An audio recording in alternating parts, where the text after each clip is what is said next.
Hello दोस्तों, कैसे हैं आप लोग। मेरा नाम है सुमित और आपके साथ हूँ एक नई काम की बात लेकर। जब 1945 में जापान के हिरोशिमा और नागासाकी पर परमाणु बम गिराया गया था, तब इसकी बात पूरी दुनिया में चली थी। सब कह रहे थे गलत किया, लेकिन अमेरिका कह रहा था कि ठीक किया। खैर छोड़िए, आज हम इस हमले की पूरी जानकारी रोचक तथ्यों के माध्यम से आपको बताएंगे। पहला परमाणु बम 6 अगस्त 1945 को सुबह 8:15 बजे हिरोशिमा पर, और दूसरा इसके ठीक 3 दिन बाद यानी 9 अगस्त को नागासाकी पर गिराया गया था। इसके बाद से आज तक हमले के लिए दोबारा परमाणु हथियार का इस्तेमाल नहीं हुआ। हिरोशिमा पर बम गिराए जाने का फैसला बम गिरने से सिर्फ 1 घंटा पहले लिया गया था। दोस्तों, हिरोशिमा पर गिराए गए बम का नाम लिटिल बॉय था। इसका वजन करीब 4000 किलो और लंबाई 10 फीट थी। इसमें यूरेनियम की मात्रा 65 किलो थी, लेकिन जो विस्फोट हुआ वह सिर्फ 0.7 ग्राम यूरेनियम की वजह से हुआ। यानी जिस पदार्थ की वजह से विस्फोट हुआ उसका वजन एक ऑलपिन या डॉलर के नोट के बराबर भी नहीं था। और नागासाकी पर गिराए गए बम का नाम फैटमैन था। इसका वजन करीब 4500 किलो और लंबाई 11.5 फीट थी। इसमें 6.4 किलो प्लूटोनियम का प्रयोग किया गया था, जो यूरेनियम से कहीं ज्यादा शक्तिशाली था। दोस्तों, एक रोचक बात यह भी है कि नागासाकी पर गिराए जाने वाला बम पहले जापान के कोकुरा शहर पर गिराया जाना था, लेकिन उस समय कोकुरा शहर का मौसम साफ नहीं था और बादल भी घने थे। इसीलिए अमेरिकी सेना ने बम नागासाकी पर पहले ही गिरा दिया। यही बम क्योटो शहर पर गिराने का भी प्लान बनाया गया था, लेकिन युद्ध के सेक्रेटरी हेनरी स्टिम्सन ने इसे बदलवा दिया, क्योंकि उन्होंने अपनी पत्नी के साथ वहां पर हनीमून मनाया था और उनकी कई यादें इस शहर से जुड़ी हुई थी। दोस्तों, हिरोशिमा पर जो बम गिराया गया उसे ले जाने वाले विमान का नाम इनोला गे था। इस विमान में साइनाइड की 12 गोलियां भी रखी गई थी, ताकि यदि अगर मिशन फेल हो जाता है तो सारे ऑफिसर उन्हें खा ले। जिस विमान से दूसरा बम गिराया गया उसका नाम बॉक्सकर था।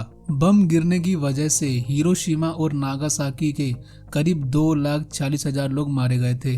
लगभग 1 लाख लोग तो बम गिरते ही मर गए थे और बाकी के अगले कुछ सालों में कैंसर जैसी गंभीर बीमारियों से मर गए। दोस्तों, अब हम आपको बताते हैं कि ये हमला कितना भयानक था और ये परमाणु बम कितना पावरफुल था। हिरोशिमा हमले के समय बम फटने वाली जगह का तापमान 3 लाख डिग्री सेल्सियस और उसके नीचे जमीन का तापमान लगभग 4000 डिग्री सेल्सियस तक पहुंच गया था, जो स्टील को पिघलाने के लिए भी काफी होता है। इस हमले से 1005 किलोमीटर प्रति घंटे की रफ्तार से आंधी चली थी और 10 वर्ग किलोमीटर में गहरे गड्ढे बन गए थे और 500 मीटर तक 19 टन पर स्क्वायर इंच का प्रेशर क्रिएट हुआ था। यह किसी भी विशाल बिल्डिंग को हवा में उड़ाने के लिए काफी था। नागासाकी और हिरोशिमा आज रेडियो एक्टिव फ्री हैं, क्योंकि दोनों परमाणु बम जमीन से कुछ 100 फीट की ऊंचाई पर हवा में फटे थे।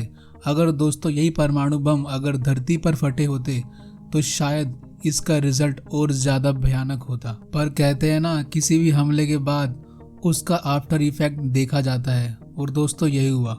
हिरोशिमा हमले के 1 महीने बाद शहर में एक चक्रवात आया था, जिसकी वजह से 2000 और लोग मारे गए। और दोस्तों, अब मैं आपको बताऊंगा कुछ ऐसे लोगों के बारे में जो इस हमले से जुड़े हुए थे और जिनकी कहानियां बहुत ही रोचक हैं। हिरोशिमा पर हमले के बाद एक पुलिस वाला नागासाकी गया था और वहां की पुलिस को हमले के लिए पहले ही सचेत कर दिया था, और इसका रिजल्ट ये रहा कि नागासाकी परमाणु हमला और उसमें एक भी पुलिस वाले की मौत नहीं हुई। शिकेगी तनाका, जो हिरोशिमा हमले के समय 13 साल का था, उसने विस्फोट को 20 मील की दूरी से देखा था।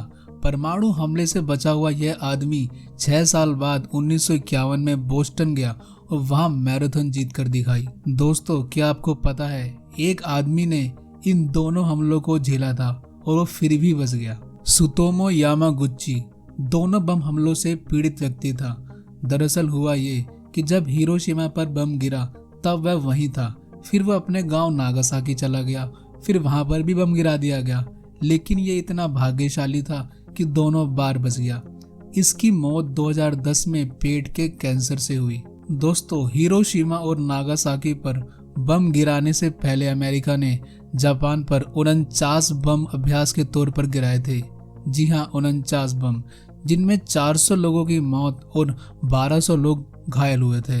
नागासाकी परमाणु हमले के 6 दिन बाद जापान के राजा हिरोहितो ने अमेरिकी सेना के सामने आत्मसमर्पण कर दिया। यह घोषणा रेडियो पर की गई थी और ज्यादातर जापानियों ने उनकी आवाज पहली बार सुनी थी।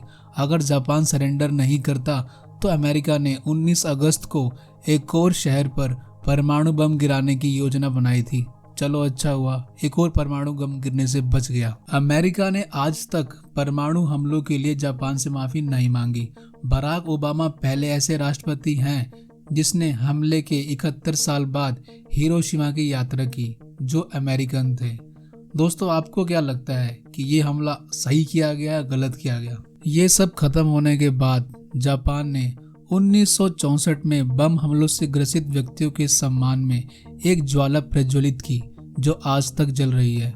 यह उस दिन बुझाई जाएगी जिस दिन दुनिया से सभी परमाणु बम खत्म हो जाएंगे और ये दुनिया परमाणु हमले से भयमुक्त हो जाएगी। पर दोस्तों, मुझे तो ऐसा नहीं लगता कि ऐसा कुछ होने वाला है, क्योंकि सभी देश अपने आप को शक्तिशाली दिखाने के लिए एक के बाद एक परमाणु हथियार बनाए जा रहे हैं और दिखाना चाहते हैं, देखिए हम कितने शक्तिशाली हैं। दोस्तों, मैं तो बस यही चाहता हूँ कि ये सब परमाणु बम जो है खत्म हो जाए, पर रियलिटी बहुत अलग होती है। जैसा हम सोचते हैं वैसा नहीं होता है।